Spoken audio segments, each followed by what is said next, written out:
በአየር መንገድ ለየት ያለ ጉዞዎች እያደረገ ነው። ለየት ያሉ በረራዎች ከስኬጁል ውጭ ነው።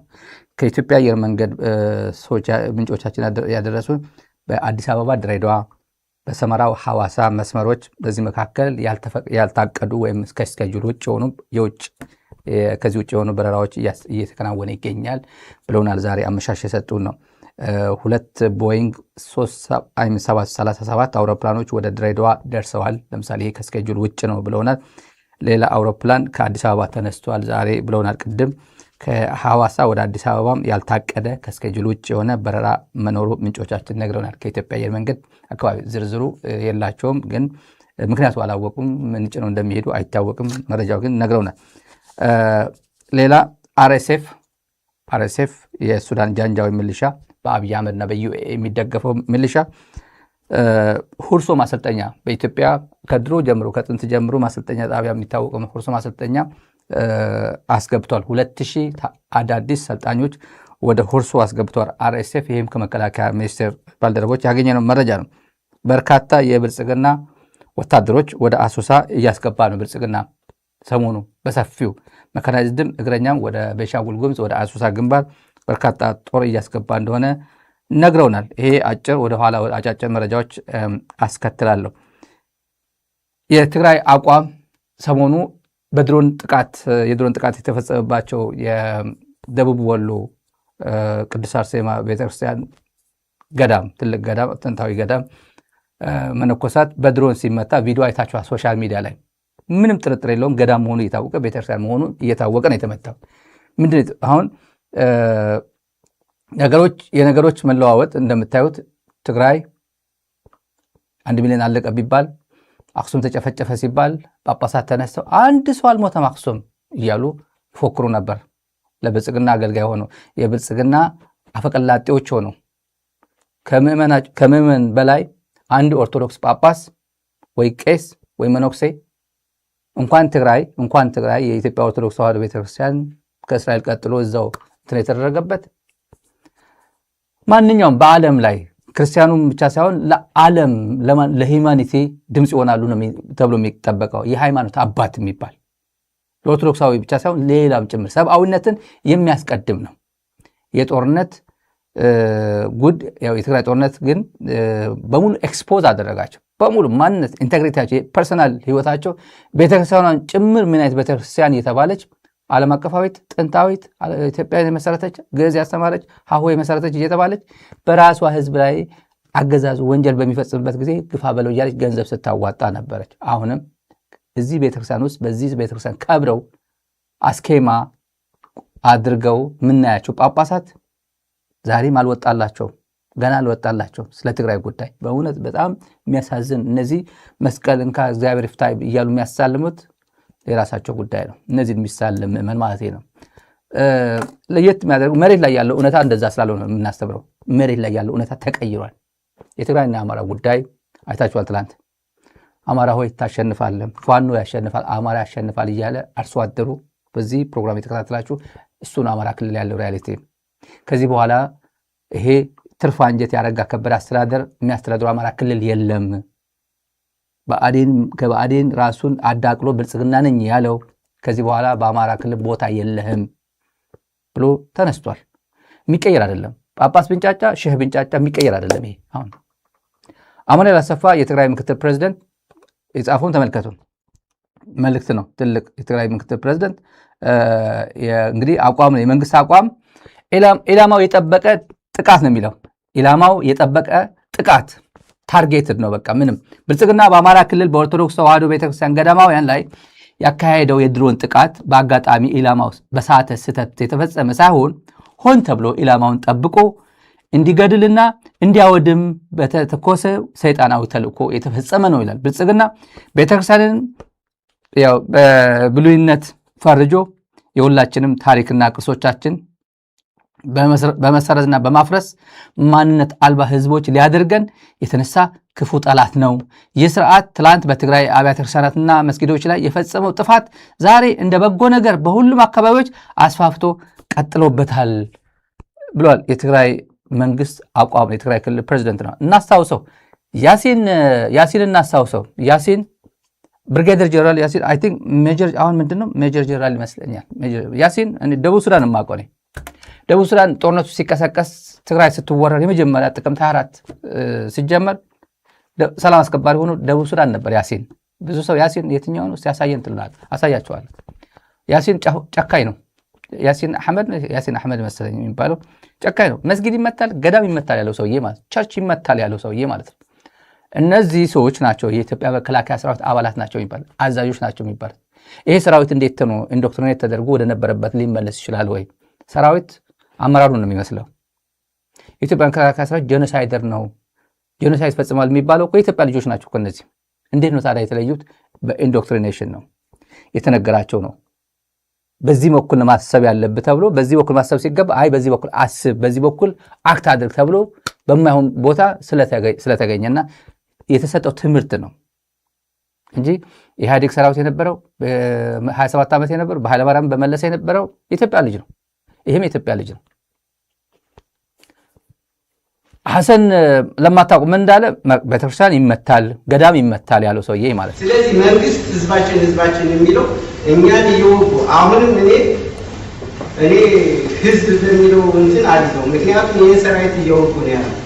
አሁንም በዛ የእርዳታ ኃይል ድረሳችሁ እየተባለ ስለዚህ እነሱ እየተቀለቡ እንደገና እየተደራጁ መንግስት ለዚህ ምንድነው ያለው ምላሽ? ሁለተኛ የአውሮፕላን ድጋፍስ ማይደበደብበት ምክንያት ምንድነው? ካሁን በኋላ ይመታል። ቤተክርስቲያን ውስጥ ከሆነ ቤተክርስቲያኑ ይመታል። መሳሪያ ይዞ ከመሳሪያ ከያዘ ጋር ተቀላቅሎ የሚመጣ ህዝብ በለው ወጣት በለው ምን በለው ይመታል። አብሮ ቀልድ የለም። መመታት አለበት እንዳሉት ይሄን እንግዲህ ገዳም ዝም ብሎ ነው ምንም የለበት ተቀላቅሎ ሳይሆን ገዳም ሆኖ ያወቁ ነው። ዝም ብሎ ዴዘርት ላይ እንዲያውም ዴዘርት ነው። እዛ አካባቢ ምንም ቤቶችም የሉትም ምንም የሉትም። ለየት ያለ ገዳም ነው። ይሄን በሁሉም ነው ማውገዝ ያለበት። ትግራይ ላይ ያላወገዘ አልነጃሽ ሲወድም አይታችኋል። አልነጃሽ ሲወድም መስጊድ እንዴት አድርጎ ከላይ በመድፍ ነው የመቱት። ማንም ጎግል ላይ ብትሄዱ ታገኙታላችሁ። የኢትዮጵያ እስልምና ምክር ቤት ሱፕሪም ካውንስሉ ጸጥ ነው ያለው። ይሄ አብደል ጀመል ነው ጀበል ምናምን የሚባለው አሁን ብሔር ብሔረሰብ ነገር የለም ብሎ የአብይ ጽሁፍ ጽፎ የለም ሰሞኑ ማን ጀበል የሚባለው እሱ ዝም ማን አህመድ ምናምን የሚባለው ይሄ የምታውቋቸው ሶሻል ሚዲያ ላይ አብይ ሄዱ የሚነጠፉ ጸጥ ነው ያሉት። ለምን? አልነጃሽ ምናቸው አይደለም፣ እምነት ከውስጥ አይደለም። ስልጣናቸውን ያስቀደሙት የ4 ኪሎ ስልጣናቸውን ያስቀደሙት እምነታቸው አይደለም ያስቀደሙት። ለአክሱም ህዝብ እንቆረቆረ የአክሱም ሙስሊም ይላሉ። ደግሞ አዲስ አበባ ታውቃላችሁ እንደዛ እንደሚሉ ሶሻል ሚዲያ ላይ እንደዛ ይላሉ። አልነጃሽ ሲወድም ኖ ያላለ ያላወገዘ የአክሱም ህዝብ የአልነጃሽ ክርስቲያን ከኢትዮጵያ ኦርቶዶክስ ተዋሕዶ ቤተክርስቲያን አባቶች ይበልጥ የዛ አካባቢ ያለው ሙስሊም ነው ወንድሙ አጠገቡ ያለው ጉዱን ያየ ጉዱን የተሰማው። በሃይማኖት የሚመለከተው ከ4 ኪሎ ያለው አቡነ ተክለ ሃይማኖት ነው። ዘመንበረ ተክለ ሃይማኖት ጋር የሚግባባው አብሮ የተገደለው ግን እዛው አልነጃሽ ከነበረው ሙስሊም ጋር ነው። የአክሱም ሙስሊምም የሚቀርበው ቅድስት ማርያም ያለው አባት ነው ይመስላል። ይሄ ዝም ለሶሻል ሚዲያ ላይ የምትጠራራው እሱ ሌላ ታሪክ ነው። የምር ለሰብአዊነት የምትኖሩ ቢሆን ኖሮ ወዲያው መግለጫ ታወጣለህ፣ ዲናውንስ ታደርጋለህ፣ ኮንደመንት ታደርጋለህ። ማን አሁን የኢትዮጵያ ኦርቶዶክስ ተዋሕዶ ቤተክርስቲያን መግለጫ አወጣች አላወጣችም? እስከዛሬ ተከታታልኩኝ አረሙኝ። መግለጫ አላወጣችም። ይሄ የእንትን ጉዳይ የገዳሙ ጉዳይ አልሰማሁም። ውጭ ያሉት እንትኖች ዩቲዩብ እየመጡ ያው አዝነናል እያሉ ነው። መግለጫ መውጣት አለባት። ለፖለቲካ አይደለም ማውጣት ያለባት በመርህ ላይ ስለሆነ ማለት ነው። ገዳማውያን ምን አግኝተ ነው እዛ አካባቢ ዘመነን ያገኘው ምሬ ወዳጆ ነው ያገኘው ማንን የመታው እስቲ ፈልግና አስከሬኖችን ፈልግ ብላችሁ መግለጫ አውጥቶ ለየትኛው ዓለም ነው? እናንተ ሞኖክሴ ማለት ከሞተ ማለት ነው። ሞንክሳል እኮ ማንም ይምጣ ፈንጅ ቢፈነዳ ለምን ትፈራለህ? እቀበላለሁ ብላ አይደል እንደ እዛ ውስጥ የገባው። ለማንኛውም አንድ መረጃ ወደ 2 መረጃ ኢንፋክት አዲስ አበባ የመከላከያ ሚኒስቴር አካባቢ ያለው መረጃ ልስጣችሁ። ፈንጅ ማምከን የሚባል በመከላከያ ሚኒስቴር ስር ፈንጅ ማምከን የዲማይኒንግ ዲፓርትመንት አለ። ዲፓርትመንት በጀት አለው፣ የውጭ በጀት አለው። በዶላር የሚንቀሳቀስ ነው። እዛ ያሉ ስታፎች ወደ ውጭ ምናምን ይሄዳሉ ለትሬኒንግ አውሮፓ ምናምን ነው የሚሄዱት። የዲማይኒንግ ሜጀር ጀነራል ታደሰ ማን የሚባለው አሞሎ ታደሰ አመሎ ወይ አመሎ ነው የሚባለው የሲዳማ ተወላጁ ታውቁታላችሁ። የስምጥ ሸለቆ ምናምን ታጋዮች ምናምን ነበር የድሮ እና እኔም እንደሆነ አላቅም የሲዳማ ህዝብና የትግራይ ህዝብ በጣም ብዙ ቁርኝት አላቸው። ብዙ ሂስቶሪክ ብዙ ነገር አላቸው እንደ ህዝብ ካያ ናቸው። ይሄ ሰውዬ የት አባቱ እንዳደገ አይታወቅም። ጥላቻው ለትግራይ ያለው ጥላቻ ለየት ይላል። በኃይለኛ ነው ለየት የሚለው ሚዲያ ላይ የሚነገርም አይነገርም። ዝም ብዬ ልለፈው ግን መከላከያ እንዴት እንደሚጫወትበት ይሄ ሰው ሜጀር ጀነራል ነው፣ ግን ቦታ የሰጡት የሌፍትናንት ኮሎኔል ቦታ ነው።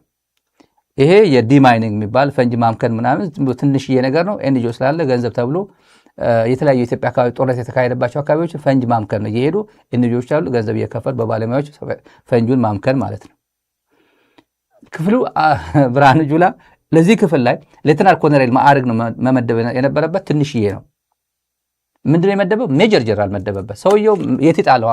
ቦታ የለውም። ሰውየው ቦታ የለውም እና አሁን ወደ ትግራይ ኤንጂኦዎች ያው ከባድ ጦርነት የተካሄደበት ትግራይ ነው። ለክርክር የሚቀርብ አይደለም። የት ይላኩ?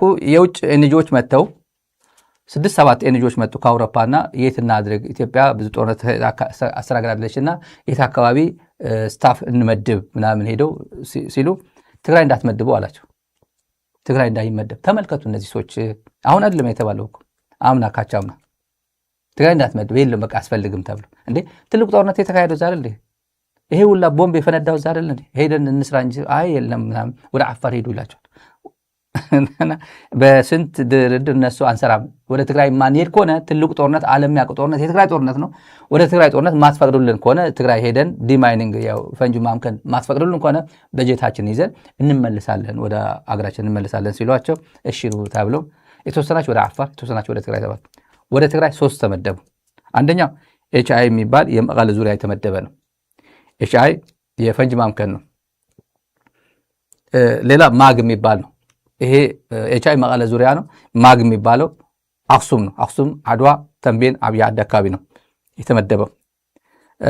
ዲፒሲ የሚባል ደግሞ ዲፒሲ የሚባል በአብዮሽ ሽረ እንዳስላሴና አካባቢ ወደ አዲያባ አካባቢ ነው የተመደበው። ከዛ ሎካል ደግሞ ኢትዮጵያውያን ሆኖ ሎካል ኤንጂኦዎች አሉ በዲማይኒንግ ሙያተኞች የኢትዮጵያ መከላከያ ሰራዊት አባላት የነበሩ በፈንጅ ማምከን ምናምን ተሞክሮ ያላቸው እና ሰርቲፋይድ የሆኑ ኤንጂኦዎች አሉ። ኤፒኤስኤስ የሚባልና ዩዲኤስ የሚባሉ አሉ ሎካል። ይሄም ወደ ትግራይ ነው የተመደቡት። ምንድነው አሁን ውጡ እየተባሉ ነው። ውጡ በቃ ሌላ ጦርነት ልናካሄድ ስለሆነ ውጡ። ከራሳቸው የሰማነው ነው። እነዚህ ገንዘብ አታባክኑ፣ ሌላ ጦርነት ልናካሄድ ነው ውጡ እየተባሉ ነው። እነዚህ ሌላ ራሳቸው የነገሩን ነው። ይሄ እነዚህ ተቋማት ራሳቸው የነገሩን ነው። ምን አይነት መንግስት ነው ብለው በምሬት ነው የነገሩን ነው። ሌላ ሜጀር ጀነራል ኃይለ ማርያም የሚባል ኮሌጅ ታውቃላችሁ? ወደ ሆለታ ገነት ቀየሩት አሉ ስሙን ወለታ ገነት የሜጀር ጀነራል አንድ የቀረው አንድ ለእናቱ የነበረው ስሙ ከነስሙ ብቸኛ ቀርቷቸው የነበረው ቅርስ መለስ የሚባል መለስ አካዳሚ መለስ ምናምን እያሉ አፍሪካ ምናምን እያሉ ቀያየሩ። የሜጀር ጀነራል ኃይለ ማርያም እሱንም ቀየሩት። ከመከላከያ ምንጮች የነገሩን ነው። ምን እንደሆነ አይታወቅም። መከላከያ እንደ ድሮ አይደለም፣ ውስጡ በጣም ከባድ ነው አሉን። መቀየሩ ራሱ በጣም ብዙ ሰው ተቃወመ። መከላከያ አካባቢ ለምን እንደሚቀየረው ኃይለ የመሰለ ሰው ይሄ ይበዛበታል ወይ የሚል እና ቀየሩት። ባለፈው ተቀይሮ በሱ ላይ ነው የጻፉበት የሆነ ስም ሰጡት። ከዛ በኋላ ንፋስ መጥቶ አስወገደው እና የኑሮ የመጀመሪያ የነበረው ኃይለ ማርያም የሚለው ሸፍን ተባለ። እንደገና እንደ አዲስ በአውሎ ንፋስ መጥቶ ሲያደርገው ማለት ነው። ጠቅላላ እውቀት ነው። ዝም ብለን የብልጽግና ድንጋጤ ጉዳይ እንንገራችሁ። ብልጽግና ያለበት ሁኔታ ሰው አላችሁ ብልጽግና አካባቢ ካድሬ ከፍተኛ ካድሮች ማለት ይሄ ኮልኮሌ በየክፍለ ከተማ ቀበሌ ያለው አይደለም፣ ከፍተኛ አካባቢ ያሉት። ምክንያቱም እነሱ ናቸው ብዙ ነገር ላይ ተጨማልቆ ያሉትና የዶላር ምንዛሬ ከሚቀጥለው ሳምንት በኋላ በጣም በከፍተኛ ደረጃ ይጨምራል እየተባለ ነው። ብሮቻቸውን ገንዘባቸውን እያስተላለፉ ወደ ዘመድ አዝማድ ምናምን ቆጢን ያለው ትራንዛክሽኑ አብይ የተወሰኑትን ይከታተላቸው ይሆናል፣ ግን የአብዛኛው ላይ ይከታተለው ይችላል። በከፍተኛ ደረጃ የምንዛሬ ይሄ ኦንላይን የሚዘዋወረው ገንዘብ ትራንስፈር ምናምን በጣም ጨምሯል። የዶላር ምንዛሬ ወደ ዱባይ ምናምን አካባቢ በትልቅ ገንዘብ እየተመነዘረ ነው።